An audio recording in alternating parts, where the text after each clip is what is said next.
This is the Team Objection podcast for June 11th, 2020, episode 441. OG crew still holding it down, and we're going to kind of run back the segment that we did last week, except with a different game, and one from at least a little bit more recently, 3 years ago instead of 10, because I finally finished something that was long overdue. Dave actually beat me to it, and I don't know how that makes me feel. You know, Is it not accomplished? A little depressed, maybe? all of the above. Yeah, all those are valid. Maybe, that I actually did it? No.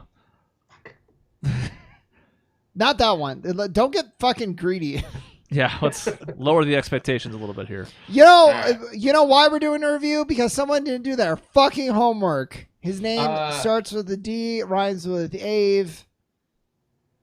I don't think it rhymes with Ave. It just ends with Ave. Do you know what Dave tried pulling on us? I have to tell America this. We're playing Jackbox the other night. He tries to pull that out of all the names he wishes he could have, he would switch it to Johnny.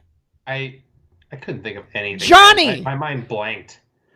I can think of about 1,999 names. Now. What? What's your name? Steven. That's no more or less interesting than Johnny. Steven's cool. Steven is cool. Steve is boring. I'm sorry. There's a lot of like John Wick, for example, could go by Johnny. That's the same thing. And he's pretty badass. No one is ever going to call John Wick Johnny, except I think in one of them they do, but it's not good. He probably and he's John Wick. Yeah. So if I was said John, it would have been fine. Yeah, John would have been much better. Johnny is like, are you going to sell fucking contraband to the mafia 60 years ago? Dude, the first one's free, man. I mean, how can you argue with that? Besides, it's not like you had like 2 seconds. You had a good. It was like a question. I had like at least 6 seconds. Yeah, 6 seconds. I can think of a million better names. Steven is no better. Steven's a boring name. Well, that was in like 2 seconds. Tristan, I would. It doesn't really fit me though. Yeah, not so easy. You can't say you're going to name your daughter Tristan for 13 years and then take it for yourself. Yeah, I can't. But I would probably go with like Hawk. I think Hawk maybe. Really, Falcon would be. Any of the birds is fine. I was going to say, Cobra Kai called. They want their hawk name back. Yeah, not any of the birds. I don't want to be called Canary or like Cardinal. And Cardinal would be especially bad, I think. Blue-toed booby. Yeah, that's less good. But Falcon? Blue-tailed, blue-footed. Falcon Elters. We got a review for you today by Falcon Elters. He played Breath of the Wild. He wants to share it with you. I'm pretty sure the name you suggested was just not Dave. So... Yeah, really anything but Dave. But then you went with an equally boring name. And I can go with a boring name because my name is Shaun, which is like kind of unique. I mean, the way you spell it is. You went from vanilla to like vanilla bean. Vanilla bean is a little spicier, so there you go. That's what someone who goes with vanilla bean says. That's true. No one has ever called vanilla ice cream of any kind spicy. I had a whole introduction planned. I'm playing Castlevania. It was a great, it's fine. I'll save it. We'll do something else. It's fine. Well, Breath of the Wild, you beat it finally. I did. 2017's pretty much consensus game of the year, despite the fact that it had some pretty strong competition that year from Mario Odyssey, Persona 5, Horizon Zero Dawn, and some others I'm sure I'm forgetting because I did zero research for this. When did Witcher 3 come out? I think it might have been 2016. Can't imagine that was 2017, but it feels so long ago that it very well could have been, and I'm just wrong. But in any case. The first question I have for you before you get into your full-on review. This is good. I mean, I want you guys to question me now because you're the experts who have already beaten it, and I'm going to be the guy who has to explain his rationale. This is great. This is a really change of pace. This is the first time Dave's ever been in this position. I also have a controversial take that both of you aren't going to like, so it's going to be fun. Fine. Okay. No, that's fine. Is it that you didn't like the weapons breaking? No, that I made known before I even played the game, and lo and behold, it came to pass. Chris, Dave, he said hot take, not... I know. Long has the Master's sword slumbered in this tiny, tiny area guarded by the great Deku tree. I swung it 15 times, and it needs a 10-minute nap. Awesome! I feel strong and powerful. Great design choice. No, I would just want maybe to explain the circumstances surrounding the delay in playing. I know you owned this game for like 2 or 3 years at least. I just want to make sure the America understands the circumstances surrounding what made it wait till 2020. He had access. He didn't own it. As I say, it's splitting hairs. I didn't own it, but by that point, both Shaun and Michaela had both beaten it. I think they both have a copy of it, so it was pretty much fair game a couple months after it came out. And I don't know, honestly. It wasn't like I ever thought I wasn't going to play it. It was always a matter of maybe trying to carve out enough time The thing I can't tell you is why I put it off those first few months. After the summer of 2018 hit and the new job happened, that was the point where I was like, okay, when I do play this, I'm going to want to have some time to sit down and do it. And it took me about 2 years to realize that doesn't exist. That time will never happen. Not just because of the current thing that's happening or the last big thing that was happening that's still happening, but just because in general, this position doesn't have times where it's just like nothingness. But before that, because that's still like an 8-month window between when the game came out and when I got the position, I don't know. I don't really have any excuse for it. Here's my theory. My theory is your hesitation is the hesitation I'm having now, where I'm like, man, that game is huge, and there's a lot of little mechanics, and there's a lot that you kind of have to get immersed in, and like, I don't. Time aside, it's just like, am I willing to commit that much of myself to something that huge right now? And right now, the answer is no. So I imagine there's some kind of carryover for you on that too. I think so, but the problem with that is Persona 5. Because I had no qualms about tackling that from day one. I was super excited about it in a way that I wasn't for Breath of the Wild, and I don't know exactly why that is. But it's different. I think we'll agree the caliber is different, but aside from that, Persona is a pretty... Well, it's funny I'm about to say this. It's a pretty linear experience. Now, every day, you can choose about 1 million different things to do, but like it's like you spend the afternoon doing this, you spend the evening doing this, you go to a dungeon. It's straightforward. Yeah. Thinking about getting back into Breath of the Wild, it's like, holy shit, there's like a bunch of little... gear. I have to relearn the systems. I have to remember how things work. I have to remember the map is huge. It's like too much. It's intimidating. Yeah. That could be part of it, but even then I don't know, because I love Skyrim. And the prospect of an open world Zelda was not the part that turned me off. I don't know if it was the weapon management and juggling all the inventory stuff, particularly if you don't like take the time to find Korok seeds and expand it, because you have like 5 swords then. Now, obviously I did, but in the beginning it just feels terrible. I don't know if it was that put me off of it so hard. I don't know if it was the story, which even now having played it, I think is or if it's just the concept. And I think I've talked about this before I even played it in the past, but this is not what I play Zelda for. Right. And that sucks, because this is an excellent game. It really is. It's well crafted. It has a lot of smart choices it's made. It's gorgeous. The world is gigantic. There's a lot of great things going on here. But to me, a well-crafted 2-hour dungeon trumps anything I played in this game, and it is not close. The shrines are a piss-poor, small version of them, and the dungeons you do get, while innovative and creative, took me maybe half an hour to beat a piece. Maybe. Yeah, I don't like the shrines. It seems like there was something they could have done to make those better, and they didn't. I'm sorry. I need the to Divine roll Beast. it back. I was gonna say, I thought you liked the shrines. Because my take is going to be, I didn't like the shrines, and that's the unpopular one. I love I'm the with shrines. Chris. I never want to go back to a Zelda game again where there is no shrines. It's almost like it took the best part of Odyssey, which is just like all those little like moments, and they built it into a Zelda game in a way that made sense. And you get the best puzzles. Now, part of that is because the Divine Beasts suck, but I loved it. With the save maybe 2 that were motion controlled that were awful.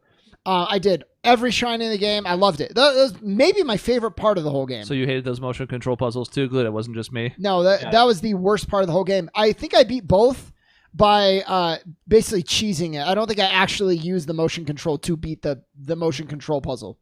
It was kind of ridiculous on the motion control puzzles. If you're playing the handheld type, where you're kind of like sitting upside down like this, trying to be like, okay, flip it.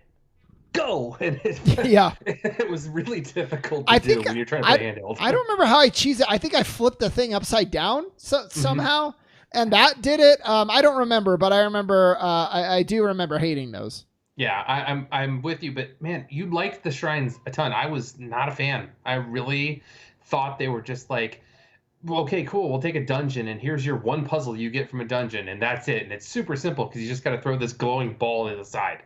Like, Yeah, okay, they're not all like that though. A lot of them are pretty good brain teasers. That's sort of my problem though, is that conceptually I actually like the shrines quite a bit. It's fun to run around and to be able to see them on the horizon and go check it out.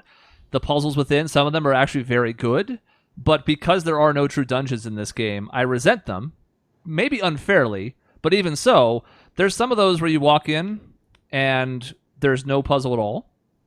Mm-hmm. Sometimes you have to do an elaborate puzzle to get in, and then another puzzle on the inside. Sometimes you don't. Sometimes it's just, here's a treasure chest and a spirit orb. But sometimes you do. Occasionally, the combat ones, they were fun the first couple times, and after you've done them, it's like, okay, it's another robot. He's going to do the spinny attack, and I have to go behind a pillar, and then I'm going to have to jump over the laser, and it's like, I've done this a bunch already. Why is this the same fight? I don't hate them or anything. I think they're really good overall, but I still kind of resent them. I really do. See, we almost had a similar perspective, but it was, how do I say this? Like, no dungeons made me like the shrines probably even more than I would have. No dungeons made you resent the shrines because they weren't dungeons. Kind of. So we kind of agree on the dungeons and the lack thereof affected our perspectives of the whole rest of the game. Yeah. And to be clear, I think the reason that's true is because I'm not in a position where I'm like, I hate the shrines, they're garbage. I like the shrines, but I resent them. Whereas you love the shrines and like them. And it's like that little gap is only because when people talk about how it's like, well, this is what I'd kind of like to see going forward, I'm like, absolutely not. Now, as part of an experience, yeah, absolutely. Like you said, if that's paired with maybe like 4 traditional dungeons and there's shrines scattered about this big world you can explore, awesome. On board 100%, because I did like them. But if that's going to be the meat and potatoes of a Zelda game going forward, count me out. Yeah, that's the thing. Do I have to make a choice? Because I'm choosing dungeons. Yeah. Even 4 really, really well-developed dungeons, and I'm fine. So was the problem with the Divine Beasts is that they weren't big enough? Because I really enjoyed some of the, hey, you're inside the body of this beast and you've got to move, you got to move different parts of it, whether you're spinning the bird or the camel's neck or tail going up, that type of thing. I think I kind of like that because it kind of felt this a little bit more big, for lack of a better word, because you're like on this giant machine, basically. So it's something I liked overall. So what about him was not right? I'll tell you my perspective since this is Chris's review. Your review. Is that they were all the same. So yeah, that was cool. But then each dungeon that would be like having 4 water temples. You know what I mean? Like, yeah, this is fine. But now I beat the one water temple's a bad example because it's the worst one. But take your favorite dungeon from Ocarina of Time. Now do that 4 times. There's no variety, really. Yeah, you're changing the way that you move the thing, but it's still the same concept. Which I did. I like the idea of being in a beast and like getting on a moving thing was really cool, but that was kind of all they had. This is sort of the same thing, right? It's like conceptually, thematically, and even just from the scope of it, like you're inside of it, you can see like the ground and the distance as you're walking around inside. All super cool. And again, like I'm going to give this game a pretty high score when all is said and done, but as I'm thinking about it from a Zelda scale, where there are multiple candidates for 10s, in my opinion, is this what I'm looking for from a Zelda game? Not especially, because like you said, one of them is rotating these cylinders, one of them is raising this piece, one of them is kind of turning the thing on its side and back. They're all kind of similar, and maybe that's because you're meant to tackle them in any order, which is understandable. But to me, the star of the show was getting inside of them. Once I was inside, I was like, okay, find the 5 things. The old spirit's going to be talking to me through it. It was fun the first time, and by the 4th, I was like, I'm kind of ready to be done with this. Yeah, it is interesting since they built that non-linear gameplay where so often Zelda games are either here's your item in this dungeon, use it in this dungeon, never worry about it again, like the spinner thing in Twilight especially bad in Twilight Princess. Yep. Yeah, Twilight Princess, yeah. Or you had this, I had an item. Okay, cool. Now I need to make sure I have it in my inventory, like a hook shot or something like that for future dungeons. And they could build on that. They didn't have that option here. It's almost like you had all of your items from the start of the game, which was kind of such a radical shift in Zelda. And not necessarily a bad one. In a lot of ways, some of the shrines, especially towards the beginning, once you got everything on the Sheikah slate and we're like, okay, now I have an ice thing and a magnet thing. Like, what am I doing with all this? Being able to sort through puzzles in a few different ways in most cases. I mean, there's a few that are very straightforward. You have to do this. But there are times where I know I did something I was not supposed to have done. And there are times where I probably screwed up and was not doing the thing I should have done and then wasted more time because I didn't see it. I liked that aspect of it quite a bit. So that's kind of tough for me to judge because you can't really get that linear dungeon experience without at least taking back the introduce an item inside of it portion of it. But maybe there is something to be said for having this suite of exploration items at the start, and then maybe it's more like battle ones that are tucked in there, or I don't know what I would do with it exactly, but like you said, I think it's just a weird, different thing. Different is not necessarily bad, but it doesn't get full marks from me either. Yeah, I think they tried to balance that by having the shields and swords that break and go over time. So it was kind of like you couldn't find this awesome sword. Like you go into one of the shrines, maybe you found a shrine that's supposed to be for a more higher difficulty level, and you get an awesome guardian sword or something like that. And then now you got this great sword, and it's like, cool, I'm going to use this the rest of the game, and I found it super early. Oh, sorry, it broke. Now you got to find a different one. Something that's like actually that. I think that's the best. Every once in a while, Dave, you really come up with a gem. I don't know if I've actually heard that as a reason. I've heard, they just want you to try a bunch of weapons, but I haven't heard the perspective of like, it's kind of a way to balance it so you don't find one super high powered thing and then you're done for the rest of the game. So now you're no longer really exploring. If there's a weapon as a prize, you don't care. That's probably a big part of it. And it's probably, like I said, it's a way of balancing the fact that it's non-linear at this time. So you can't go and get your, wooden sword, metal sword, master sword, done with it type of thing, or, add-ons or whatever you get on it. So I still wish they wouldn't have put it in there because I started the game with a fucking stick. Like that was how your first weapon in the game was a stick. Yeah. And then you had to move up. And then I remember finding a sword from one of those Baku or Babos or whatever they're called and thinking like, finally, I got a sword. Slash, where'd it go? God damn it. Back to the stick. Yep. Yeah. Yeah. I mean, so we agree on no dungeons. I think Dave, Dave liked the shrines. I agree with you, Chris, on no dungeons hurting it for me. You didn't really like the shrines. I love the shrines. What was there any other criticisms that you had? Story, right? You talked to me about the story a little bit. Story feels flat to me. Specifically, I mean, there's cool interaction between all the characters. I am not somebody who's opposed to the voices, although I'll die before Link speaks. But everybody else around him having these conversations and these personalities, thought was an interesting addition.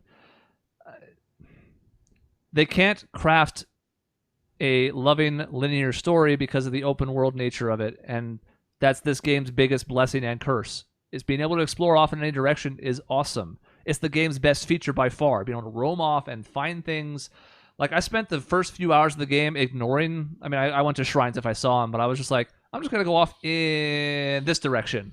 And I come across like a camp of Bokoblins or whatever the fuck, and like, oh, they're down a hill from me. I'm gonna chuck these rolling bombs at them, and that was great fun. My best experiences in Skyrim and my best experiences in Breath of the Wild were not anything with either main or side quest. It was exploring, so that's awesome.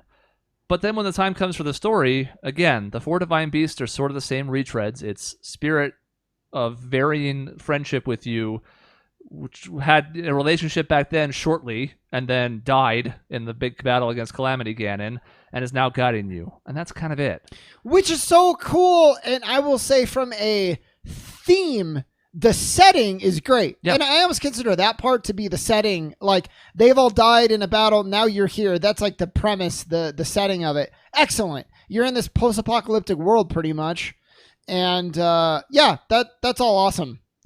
Actually, stories like what story? Yeah, I want to ask you about that, the post-apocalyptic world, because Ocarina of Time kind of danced on that line where they had half of it was in not the post-apocalyptic world and the other half was. This half you're in there where like, yeah, Ganon came and messed things up and you got to deal with it.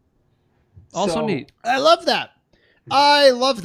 Now, in a lot of ways, I don't think the world is as fucked up as it should be, considering. Yeah. There's a lot of like beautiful stretches, which is important to me because I'm like the big landscape guy.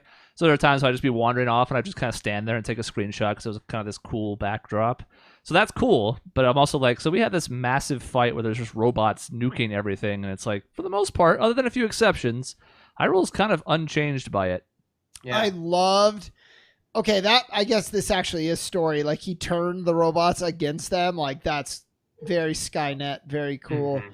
Yeah. But yeah, overall the story, like when you're going in, you have whatever you've built up in your head yourself, and that's about it as far as like emotional drive taking you through the finale and the great music, That's going to be another point of which contention. which I will bring up again. The callback to Ballad of the Windfish. That's like my favorite Zelda song. I'm gonna have to listen to that one You again. don't know, Dave, because you didn't play Link's Awakening. You're right. I played Link to the Past now. That's good. Well, we'll do that. We'll do that review next episode for the 25-year-old game. Okay, That's true. good. We'll just Actually, dance that'd be around.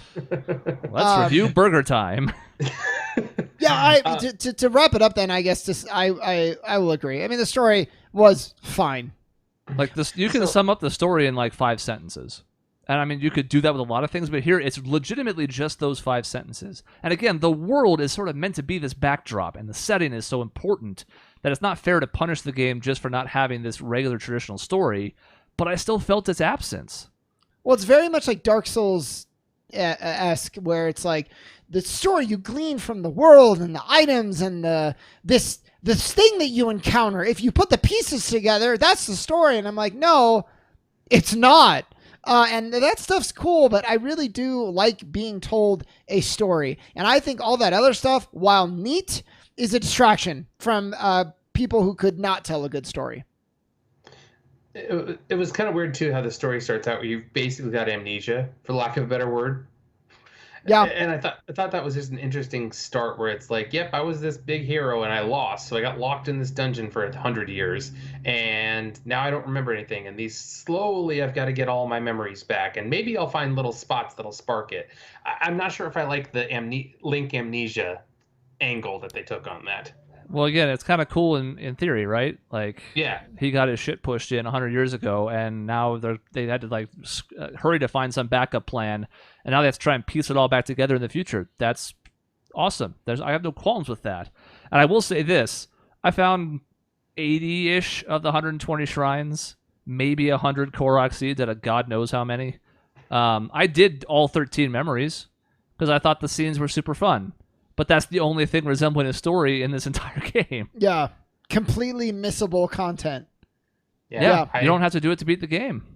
I think I got 1 or 2 memories. I wasn't sure exactly where to find them. I just never really looked for them. It wasn't a big thing. I think the first one I found was like, oh, that's weird. Huh, all right. And I gotta admit, a nitpicky criticism, but a criticism nonetheless. I don't know why the fuck one of them's in Hyrule Castle. The 8th one is in Hyrule Castle. Why? No chance of getting there. I know you one have to thing I basically like- go. You have to get 3/4 of the way up to Calamity Ganon before you can get the last memory. That you then have to leave, go talk to Impa, find the 13th memory, and then go back to the castle. Yeah. Why? Yeah, that's an odd design. Huh. It's an important memory. It's the one inside of Zelda's study, which you need to be in the castle for. So if they're going for you have to have the memories and the locations. I mean, I understand that, but from a game design perspective, as I'm blurry as fuck, that doesn't make any sense to me. Yeah. Yeah. Because you can't even tell from the picture. You're supposed to use the pictures as clues, right? And some of them are pretty obvious. Some of them you can kind of piece together from the surroundings. This one doesn't even look like its picture because the inside of Hyrule Castle is fucked. It's just blown to smithereens, yeah. So if you're going off of these context clues, which is kind of fun if you like that kind of sleuthing type stuff, and I enjoyed it overall, you have no chance at that one. Yeah. What'd you think of the final boss? I mean, I had only 16 hearts at the end because I maxed stamina. And I think this is unfair to say to some degree because you can sort of cook your way out of any dilemma, but extremely underwhelming. I actually wanted to ask your thoughts on the cooking thing. I found it was kind of fun at first. You're like, oh, cool, I found these different things that I can salt my meat or I can give it some herbs and stuff like that. And then after that, I was like, this is really tedious having to do this repeatedly and over again so I can have some lightning protection and then strength and defense. Like that type of thing just got tedious after a while. Like the idea Don't know that Yeah. I loved it by the end because, like you said, at a certain point, I'm like, all right, well, I'm just gonna cook a bunch of dishes now, and it's like, all right, go into my menu, select the 5 things, hold them in my hands, drop them in the pot, skip the fucking cutscene, get the result, and I'm going to do that again. I know some people liked that quite a bit. I didn't hate it, but by the end of it, I was like, all right, like, can I fast track this in any way? Like, I've made this thing 60 times before. Can you just recognize that I've made this type of recipe before and give me like a 1-button click for this now? Yeah, just click. All right. Do cool. I have the items in my inventory? Then I can make it. If I don't, Yeah. tell me I don't. Cool. Mm-hmm. No problem. I mean, I did get that song stuck in my head. That little. Yeah. Well, okay, and all the so, ingredients are hopping around in a little pan thing. so let's get what you did like. Okay. Nothing. Nothing. Exactly. I mean, the world's great. 9.5. The world's phenomenal. I would argue that this is another problem with like thematic versus game design that I don't know that this game reconciles that well. But like, there are some really like when you're in the meat of Hyrule, that center section, and even pretty much everything down south, it's awesome exploring. There's so much to see, so much variety, so much to do, fun things at every turn. Whether it is something like a weird puzzle to solve that's a Korok seed, or shrines, or the tower things, the names of which I'm forgetting, the Sheikah Towers. Sheikah Towers, yeah. And just kind of even just seeing the divine beasts off in the distance, all really cool, great, loved it. Exploring the whole bottom 2/3.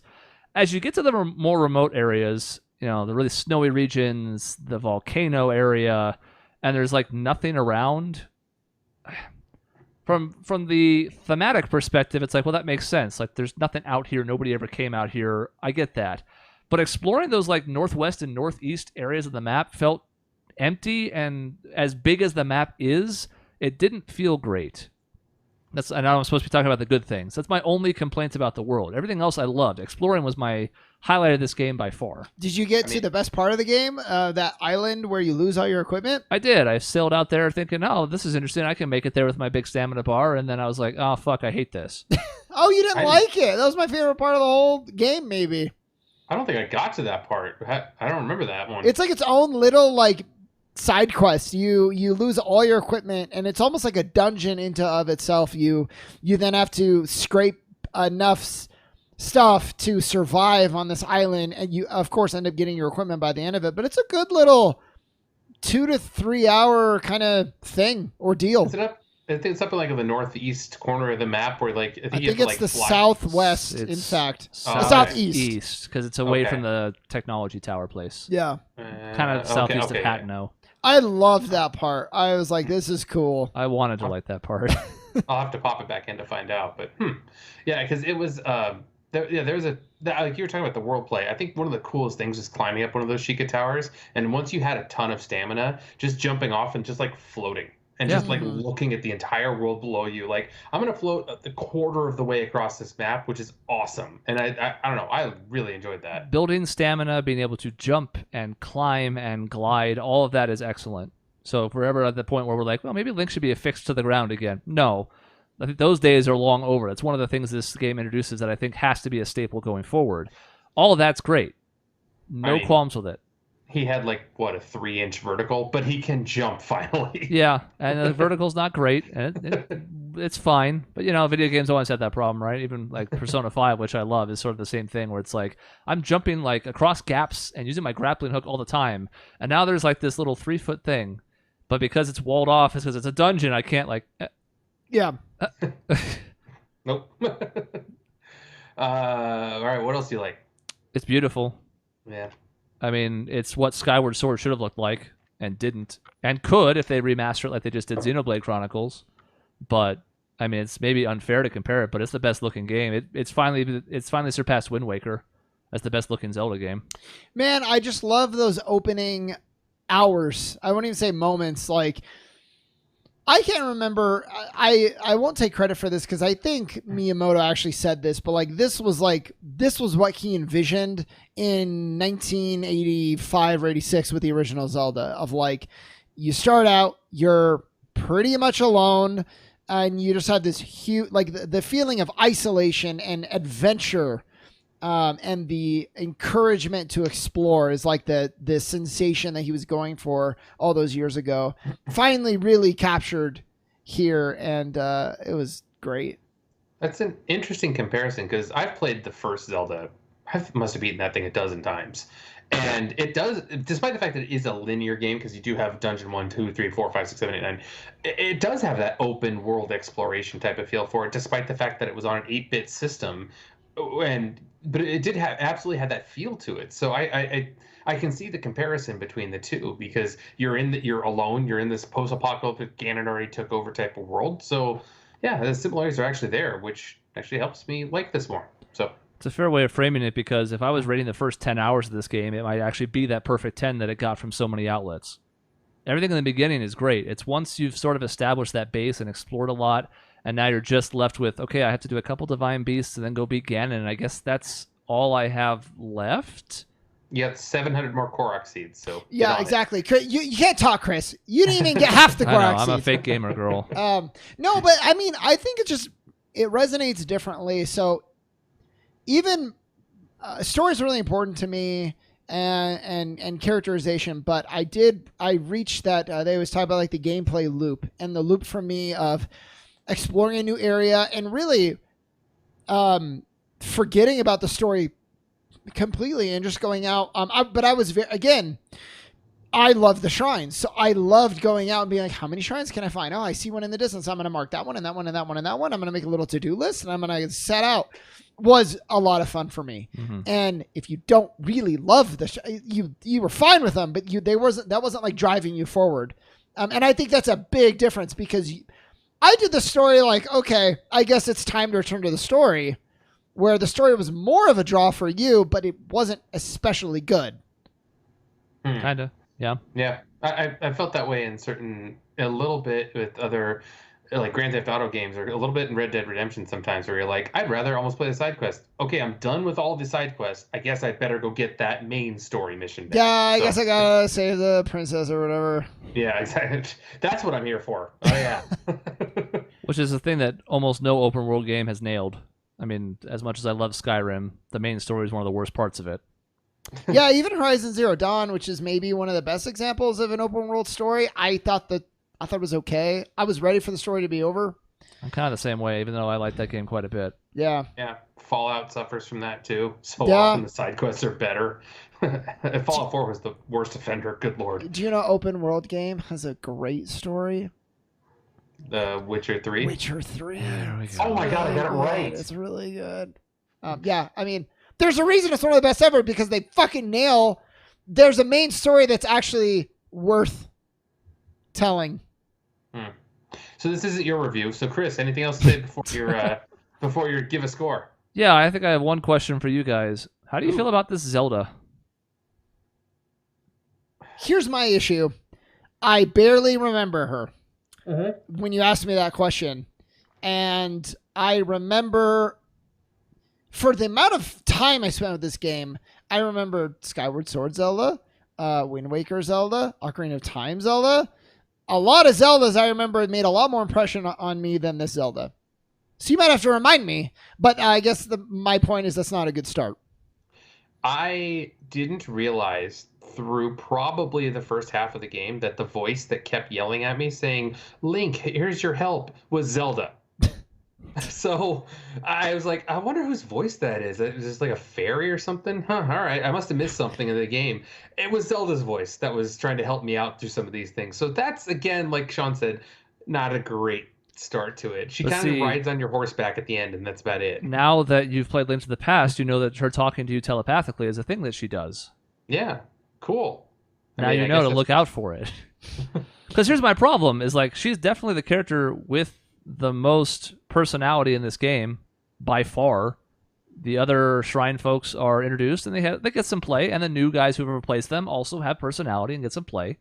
But she is the only person who really has a huge amount of characterization. It sure as fuck isn't Ganon, who is a swirling mass of malevolence that I don't give a shit about. It's just a big beast, and he has no like in Wind Waker, it's one of the best things about him is that he talks to you. He has conversation. Like, I love that part in Wind Waker. Yeah. And this is just like, okay, you're a giant pig horse, man bear pig thing. I guess I'll shoot you with light arrows. There's only twice Ganon has been cool. Ocarina of Time, what was the other one? Wind Waker. Thank you. Wind Waker. Yeah. That's it. Yeah. And that's sad in a way because it's like he's a cool villain, but like only twice in how many games has he been good? I mean, you can argue Twilight Princess one ends up being cool. It's the route to getting there that sucks, and his time is pretty short, so I wouldn't count it, but he has good moments in Twilight Princess. It's a shame he's not the villain for 2/3 of it. Right, exactly. Yeah. But yeah, I mean, the good examples there are few and far between. But this one, I was like, I don't know why. I'm like, yeah, Ganon ruined everything, and he fucked us up. But I'm like, why am I invested in killing him? To put things back the way they were, to make it right, good versus evil. Sure, yeah, but like, I love having a rooting interest in a villain, and it's like, this is just this red thing swirling around Hyrule Castle for 30 hours. And not to mention, if you stay away from Hyrule Castle, you're pretty much fine. Like, it's kind of like wall off that area, and he's not attacking you if you're out in Karako Village or Hiroto or, shoot, I can't remember the name of that village. But even the Gerudo, like, he's not out there attacking you. It's just kind of like, all right. Or the Ruto Village, like, okay, cool, it's raining. It sucks that it's raining, but you guys are fish people. It's kind of okay, right? So we can just leave this as it is, right? You guys are cool. This is better for you. It was the Zoras, not the Rutos. Sorry, I got that backwards, but you know what I meant. But so, yeah, that's the reason I ask, is because like Zelda gets the most chances here, and if you do all the memories, you get this additional characterization of her. Some of it's really cool. I like her Traveler's design, the blue outfit. There are other times where it's kind of like she's just kind of lost and doesn't know what she's doing, and eventually she figures it out. It's like that's maybe the biggest story junction for me, and I was kind of let down by that even. Well, maybe that's why it didn't make an impression, is that she grew, but because it was part of such a mass story, it didn't resonate with me the same way as, oh my God, I'm a pirate, but I'm a princess. Or, the other iterations. I didn't really, I guess, like her in Twilight Princess that much either, but She didn't do much. She's kind of like a hard ass. I like Midna. Midna's she does cool. virtually nothing in Twilight Princess. No, I mean, so often, in a lot of the games, Zelda's just kind of like, yep, I got captured, gotta come save me like Princess Peach. Another game, she's like chic and like helping you out. Yeah, that's why I love her in Ocarina of Time. Yeah. She gets possessed in Twilight Princess. That's something she does. Yeah, I hate that fight. God, do I hate that fight. Not because I think it's difficult. I just, conceptually, I hate that shit. Yeah. Hate it. She's been gone the whole game. She's in the Twilight Realm the very beginning. She takes the bullet for you so you and Midna can get out of there and save the world. She's gone for the middle 3/4 of the game. And you come back. And I mean, again, does it make sense that she's been corrupted in her time, that she's been just stuck in the Twilight Realm? Absolutely, it makes sense. Does it feel good? Rewarding? Yeah, this No. is neither here nor there. The best Zelda is Skyward Sword Zelda. There's Agreed. so many good parts about that game. It's a shame, I think, really in hindsight, the motion controls, which were the great use of motion controls, but even the best motion controls, I prefer controller. Man, I love Skyward Sword, so. I didn't even really hate the motion controls. I didn't like the gameplay loop in Skyward Sword. Oh, man. Some of those stretches in between the 4 areas. Like, when I think about replaying that game and I think about collecting the tears again, I'm just like, Oh, that was fun! It was fun a couple times. There's a lot of things in the Zelda series I think are fun once that I don't look forward to redoing again. Like, if Wind Waker, the re-release, hadn't made streamlining the Triforce stuff easier, I wouldn't have done it again. I wouldn't have played it. But Finding because at they the bottom of the simplified ocean. that. Yeah. Again, in theory, that's neat. Like, it's all about the ocean. So, like, finding these maps and deciphering them and sailing out to spots and getting pieces sounds cool until you do it a few times and you're like, ugh. It's Not funny. anymore. It's funny because all I've kind of done is complain with you guys about this game. And I think it's like a 9.5 or maybe even like 6. But again, I think you rate this on a different scale. There's like a video game scale and then there's a Zelda scale. Yeah. So you touched on this. Zelda scale is so high that it's like pretty hard to match. Which is why, like, God of War is a weird case for me, because I feel like it was graded on such a lower scale. Not that I don't think the new one is really, really good. I'm not trying to discredit it. I still want to play it. But it was a lot easier for that because the bar had been set so low by the earlier releases that everyone was like, oh my God, like, this Kratos has personality, and the game is fun, and this new character is great. Zelda's kind of the exact opposite. Mm-hmm. It's sort of the same with the Tomb Raider remake, too. Again, not that I don't think the first Tomb Raider was really, really good, but because, like, the last 10 Tomb Raider games had all been almost across the board shitty. Like, there's one good one in there where it's like, Tomb Raider's good again. praise Tomb Raider, and it's like Zelda's been good pretty much the whole time, so it's on a sliding scale compared to everything else. Yeah. Graded on a curve, pretty much. Yeah. But with that said, what's your score? 8.5. Okay. Fair. So everybody who had that as a game of the year for 2017 know that I emphatically disagree with you. They're writing in as we speak. It's really, really good, and I enjoyed it. And again, like you said, it seems like we've been nothing but critical, but that's because that's what we do here. We did the same thing with me and Michaela on the Trails of Cold Steel review, where we were like, this wasn't very good, and I didn't like this aspect of it. 8 out of 10. Where it's like, it's more interesting to talk about the things that are critical, because if you sit here and just circle jerk over the stuff that's really good, I mean, there are parts of this game that are super good. I don't even know if we have to go into great detail, but there are too many issues with this, and again, it's not what I want from a Zelda title. Well, that's why when you started with a critique, it's like, well, of course you should, because that's the interesting stuff. When you have a game that does 90 of 100 things extremely well, it's more interesting to find and talk about the 10 things that maybe it wasn't so hot on. Yeah. Like, gee, Chrono Trigger's a really good game. Let me talk about why. Well, nobody's going to be surprised or taken back by that, so why would I waste time? Yeah.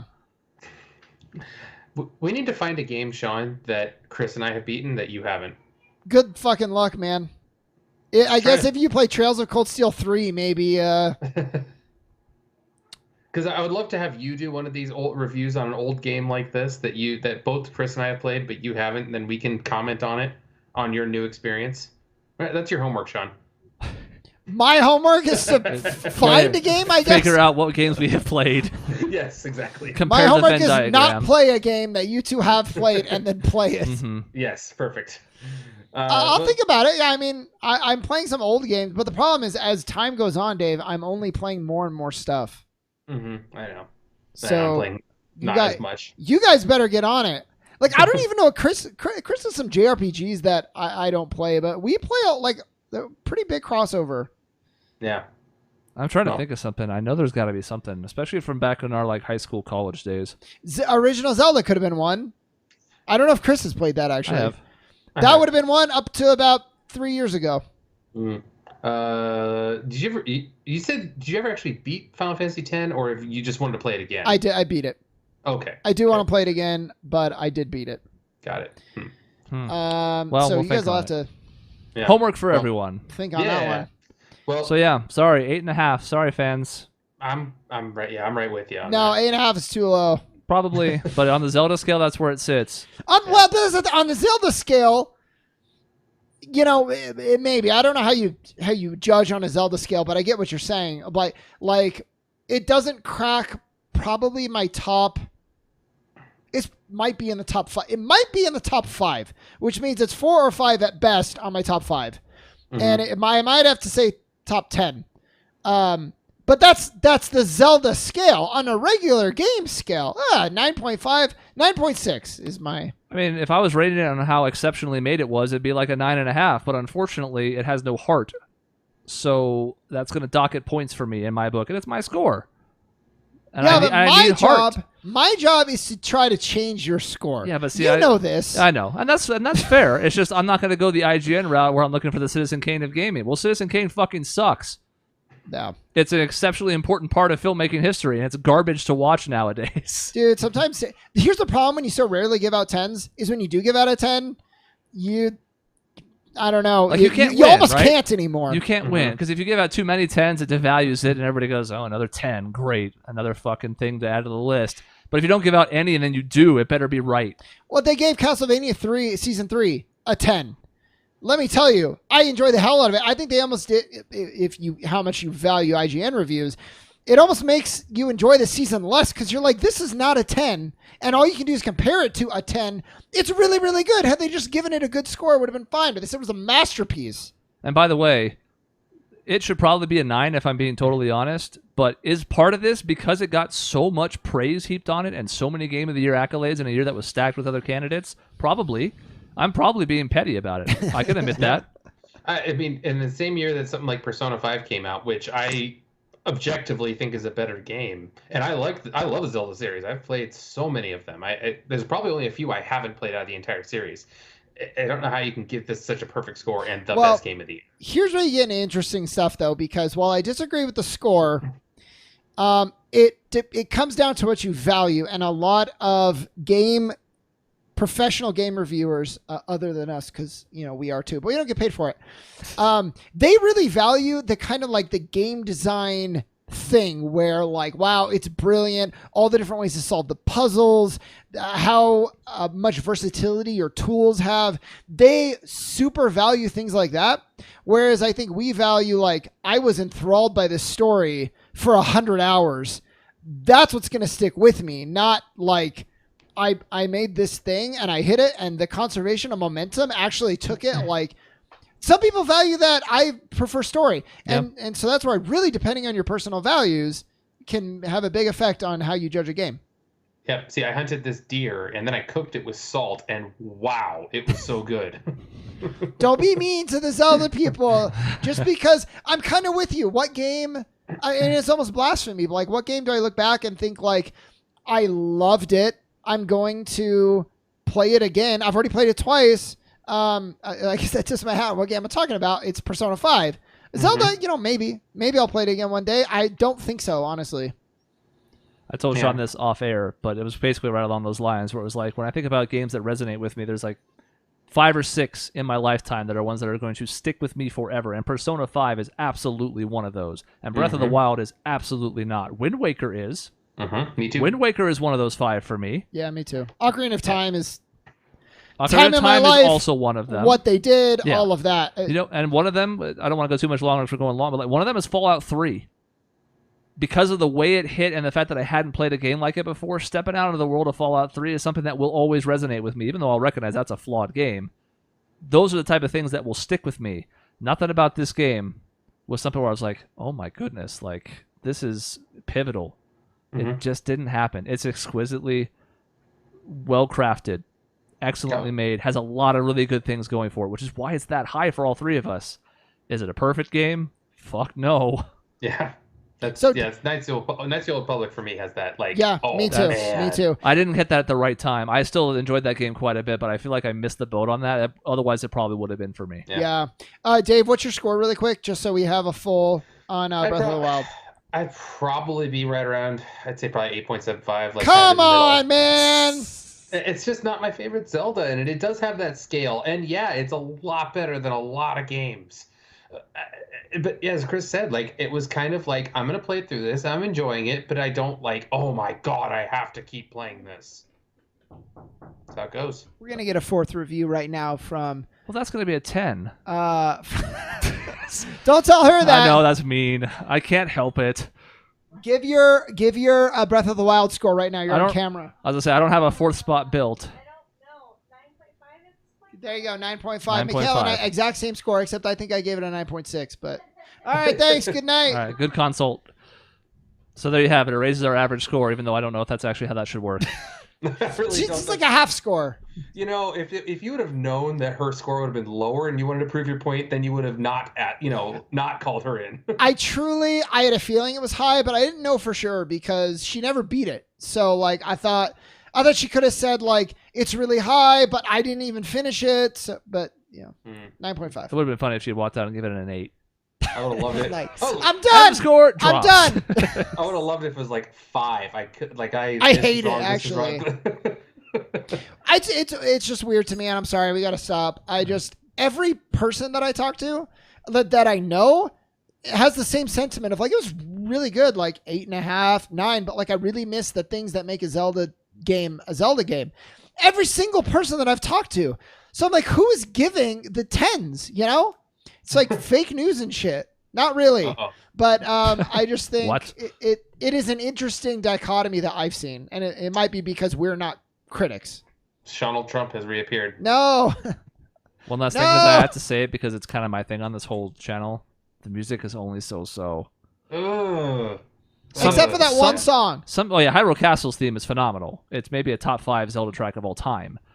This quiet piano explore the world stuff fits the game.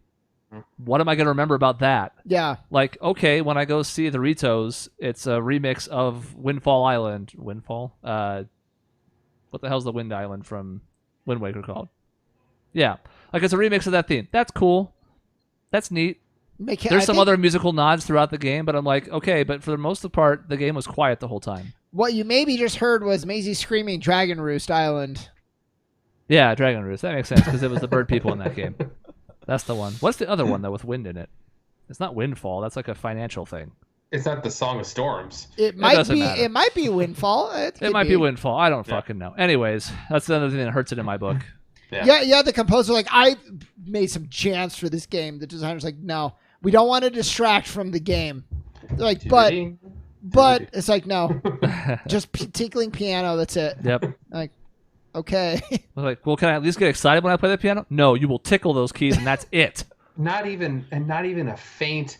Like not even Zelda theme on the tickling the piano. It's just.